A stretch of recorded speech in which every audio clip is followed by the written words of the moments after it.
বলল বিবি রে এই বাচ্চাটা পুরুষ না মহিলা, পুত্র না কন্যা? এবার আসিয়া বলল এই বাচ্চাটা হলো পুত্র। এবার ফেরাউন বলল এই বাচ্চাটিকে কতল করে দিতে হবে, কারণ এই বাচ্চায় আমার হবে দুশ্মন, অতএব আমি দুশ্মন রাখতে চাই না।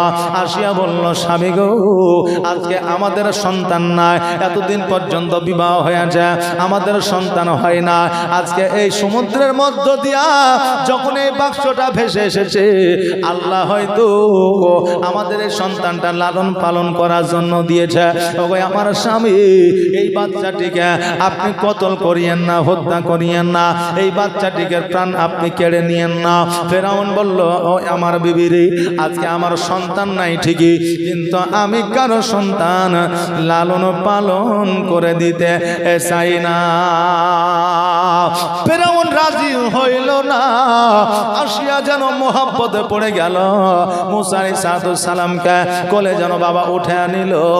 এবার কোলে উঠে নামার পরে রাজপ্রাসাদে নিয়ে গেল। এবার রাজপ্রাসাদে যখন নিয়ে গেল, সকল সৈন্যরা একটা আন্দোলন শুরু করলো। সারা এলাকা যত আপনার সন্তান হয়েছিল সকল সন্তানকে কতল করে দেওয়া হয়েছে।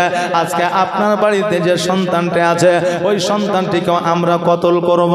সকল সৈন্যরা যেন ক্ষিপ্ত হয়ে গেছে।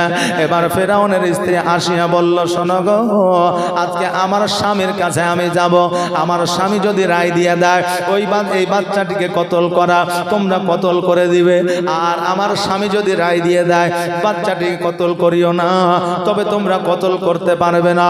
সৈন্যরা একই বাক্যে বলে দিল ঠিক আছে, কারণ তারা তো জানতো এতগুলো বাচ্চাকে যখন কতল করেছে এই বাচ্চাটিকে বাঁচায় রাখবে না। এবার বিবি আসিয়াকে পাঠিয়ে দেওয়া হলো। এবার ফেরাউনের কাছে আসলো। আসার পরে এবার নিজের স্বামীকে যেন বাবা বুঝাইতে লাগলো, স্বামীকে অনেক রকম করে আপনার বুঝাইতে লাগলো। ফেরাউন যেন বোঝে না যে সকল বাচ্চাকে কতল করেছি, এই বাচ্চাকে আমি ছাড়ব না। এইদিকে আল্লাহ তাবারাক তাআলা মুসা আলাইহিস সালামকে কেমন করে বাঁচাবে এই অঙ্ক তো আমার আল্লাহ কষে রেখে দিয়েছে। এইদিকে আসিয়া বলল ওগো আমার প্রাণের স্বামী, আজকে আমার বাড়িতে কোনো সন্তান নাই, আমার সময়টা কাটে না, আমার সময় অতিবাহিত হয় না। আজকে যদি আপনি এই বাচ্চাটিকে কতল করা আদেশ না দেন, আমার বেঁচে থাকার একটা রাস্তা তৈয়ার হয়ে যাবে।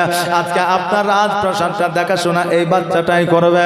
আজকে এই বাচ্চাটিকে আপনি মনোনীত করে নেন। ফেরাউন যেন কোনো মতে রাজি হয় না। এবার বলল